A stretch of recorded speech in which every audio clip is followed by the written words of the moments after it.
Hi friends, this is Bani and welcome to my channel. বন্ধুরা, আজকে আমি তোমাদের জন্য একটা দারুণ টপিক নিয়ে এসেছি। আজকে আমরা দেখব আনলেস, আনটিল আর টিল এর ব্যবহার। আমরা সেন্টেন্সে কোন ক্ষেত্রে কোনটার ব্যবহার করতে পারি। দেখো, তিনটেরই অর্থ হলো যতক্ষণ। তো কোনটাকে আমরা কোন সময় ব্যবহার করব, অর্থাৎ কোন সেন্টেন্সে এগুলোকে ব্যবহার করলে সেন্টেন্সটা সঠিক হয়। আমার মনে হয় তোমরা এগুলোর ব্যবহার নিয়ে বেশ কনফিউজড হয়ে থাকবে, আর সেন্টেন্সে একটার জায়গায় আরেকটা ব্যবহার করে সেন্টেন্সটায় ভুল করে থাকবে। তো আজকের পরে এগুলোর ব্যবহার নিয়ে তোমাদের কোনো রকম কনফিউশন থাকবে না। তো তোমরা বুঝতে পারছো আজকের ভিডিওটা কতটা ইম্পর্টেন্ট। আর এই তিনটে কনজাংশনের ব্যবহার ছাড়াও তোমরা আজকে শিখতে চলেছো 10টারও বেশি ইডিয়ম, অর্থাৎ সেন্টেন্সের মধ্যে দিয়ে তোমরা নতুন কিছু ইডিয়মের ব্যবহার শিখতে চলেছো, যেগুলো প্রচন্ড ইউজফুল, যেগুলোকে তোমরা তোমাদের কনভারসেশনে ব্যবহার করতে পারো। তো তোমরা কোথাও যাবে না, আমার সাথে ভিডিওটা একদম শেষ পর্যন্ত থাকবে। যারা চ্যানেলে নতুন, অর্থাৎ প্রথম আমার ভিডিও দেখছো, তারা প্লিজ চ্যানেলটাকে সাবস্ক্রাইব করে নিও, তাহলে যখনই আমি ভিডিও আপলোড করব তোমরা নোটিফিকেশন পেয়ে যাবে। তো দেরি না করে চলো শুরু করা যাক আজকের ভিডিও। সবার আগে আমরা দেখব আনলেস এর ব্যবহার। দেখো, আনলেসকে যতক্ষণ বা যদি এই অর্থে আমরা সেন্টেন্সে ব্যবহার করে থাকি। যতক্ষণ এটা না হবে ততক্ষণ ওটা হবে না, যদি এটা না হয় তাহলে ওটা হবে না, এরকম অর্থে আমরা সেন্টেন্সে আনলেসকে ব্যবহার করে থাকি।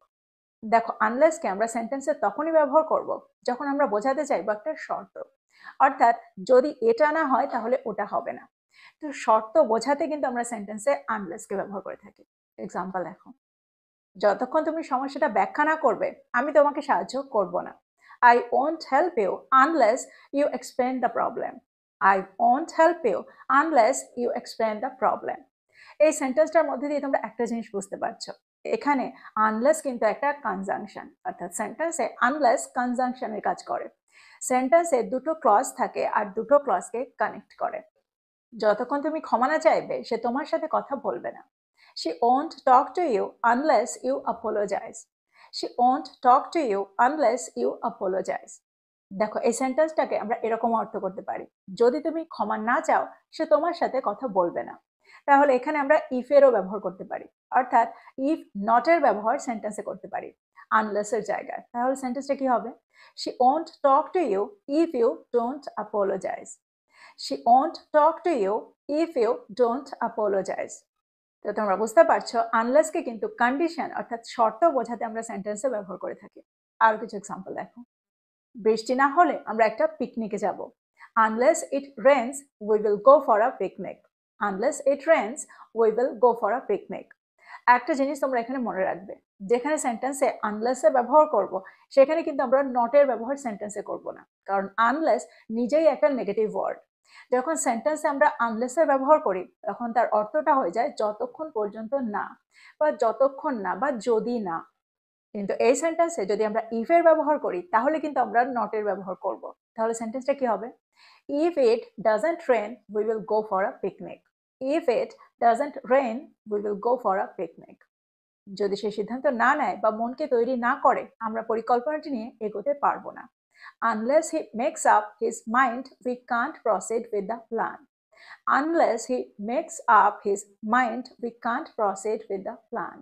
দেখো, এখানে আমরা যে ইডিয়মটা ব্যবহার করলাম সেটা হলো মেক আপ সামওয়ানস মাইন্ড, যার অর্থ হলো মনকে তৈরি করা বা একটা সিদ্ধান্ত নেওয়া। এরকম অর্থে আমরা সেন্টেন্সে এই ইডিয়মটার ব্যবহার করতে পারি। তুমি সর্বোচ্চ চেষ্টা না করলে বা সবটুকু দিয়ে চেষ্টা না করলে তুমি প্রতিযোগিতাটায় হেরে যাবে। You will fail in the competition unless you give it your all. বা আমরা এটাও বলতে পারি you will lose the competition unless you give it your all. দেখো, give it your all এর অর্থ হলো সর্বোচ্চ চেষ্টা করা, নিজের সবটুকু দিয়ে চেষ্টা করা। যদি তুমি নিজেকে সামলাতে না পারো তুমি সবকিছু এলোমেলো করে দেবে। Unless you pull yourself together you will mess everything up. Unless you pull yourself together you will mess everything up. তো এই সেন্টেন্সটার মধ্যে দিয়ে তোমরা বুঝতে পারছো পুল yourself together এর অর্থ কি। দেখো, ইডিয়মটার অর্থ হলো নিজেকে সামলানো, তুমি তোমার নিজেকে সামলাও। তো এক্সাম্পলগুলোর মধ্যে দিয়ে তোমরা বুঝতে পারছো সেন্টেন্সে আমরা আনলেসকে কোন অর্থে ব্যবহার করতে পারি।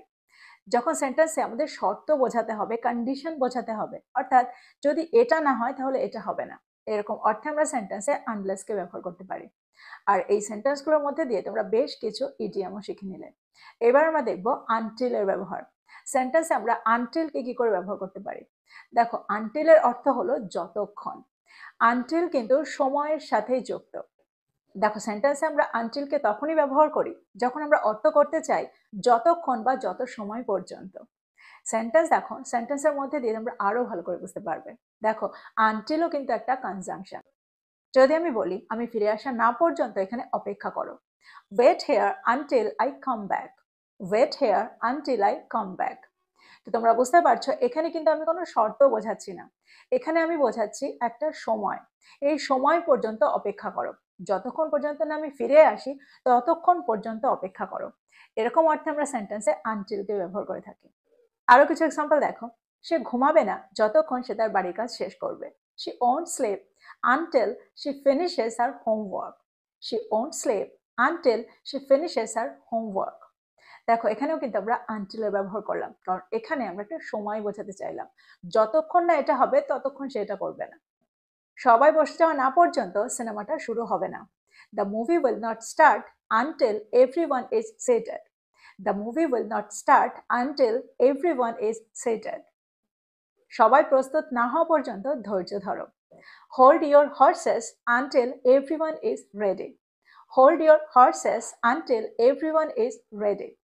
দেখো হোল্ড ইওর হর্সেস এর অর্থ হলো ধৈর্য ধরা। শেষ মুহূর্ত পর্যন্ত সে কঠোর পরিশ্রম করেছিল। He worked hard until the 11th hour. He worked hard until the 11th hour. তোমরা সবাই জানো 11th hour এর অর্থ কি। 11th hour এর ব্যবহার আমরা সেন্টেন্সে তখন করি যখন আমরা বোঝাতে চাইবো শেষ মুহূর্তে কিছু হওয়া।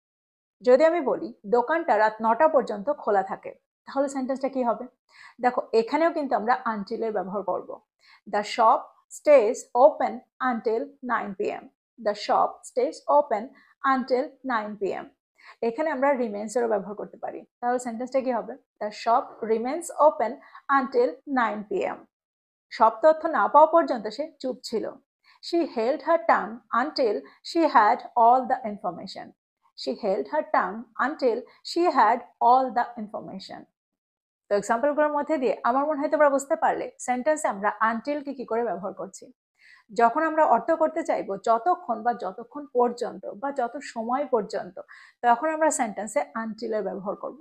দেখো এখানে কিন্তু কোনো শর্তও বোঝাচ্ছি না। এবার আমরা দেখবো টিলের ব্যবহার। সেন্টেন্সে আমরা টিলকে কি করে ব্যবহার করতে পারি। দেখো টিলও কিন্তু একটা কনজাংশন, অর্থাৎ সেন্টেন্সের দুটো ক্লজকে কানেক্ট করে। টিলকেও আমরা আনটিলের মতোই ব্যবহার করে থাকি, অর্থাৎ আনটিলের জায়গায় আমরা টিলকে সেন্টেন্সে ব্যবহার করতে পারি। আনটিলকে আমরা ঠিক যে অর্থে সেন্টেন্সে ব্যবহার করেছি ঠিক সেই অর্থেই আমরা টিলকেও সেন্টেন্সে ব্যবহার করব।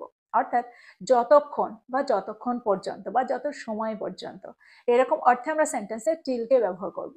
তাহলে আনটিল আর টিলের মধ্যে কি পার্থক্য? দেখো আনটিলকে আমরা ফর্মাল সেন্টেন্সে ব্যবহার করে থাকি, কিন্তু টিলকে আমরা ইনফর্মাল সেন্টেন্সে ব্যবহার করি। যখন কোনো বন্ধুর সাথে কথা বলবো বা ক্যাজুয়ালি কারোর সাথে কথা বলবো, ছোটদের সাথে কথা বলবো, তখন আমরা সেন্টেন্সে টিলকে ব্যবহার করি।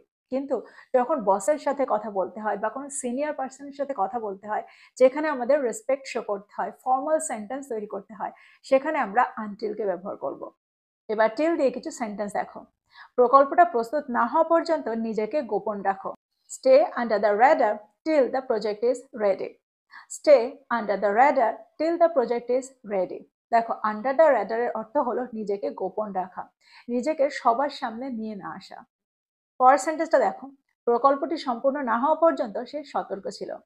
He stayed on the ball till the project was completed. He stayed on the ball till the project was completed. দেখো অন দ্য বলের অর্থ হলো সতর্ক থাকা। Stay on the ball, he stayed on the ball, কারণ সেন্টেন্সটা past টেন্সে আছে, আর ঠিক সেই কারণে আমরা স্টের জায়গায় স্টেটের ব্যবহার সেন্টেন্সে করলাম। মিটিংটা শেষ না হওয়া পর্যন্ত কোনো ঝামেলা করো না। Don't make waves till the meeting is over. Don't make waves till the meeting is over. দেখো মেক ওয়েভস এর অর্থ হলো ঝামেলা করা, অশান্তি করা।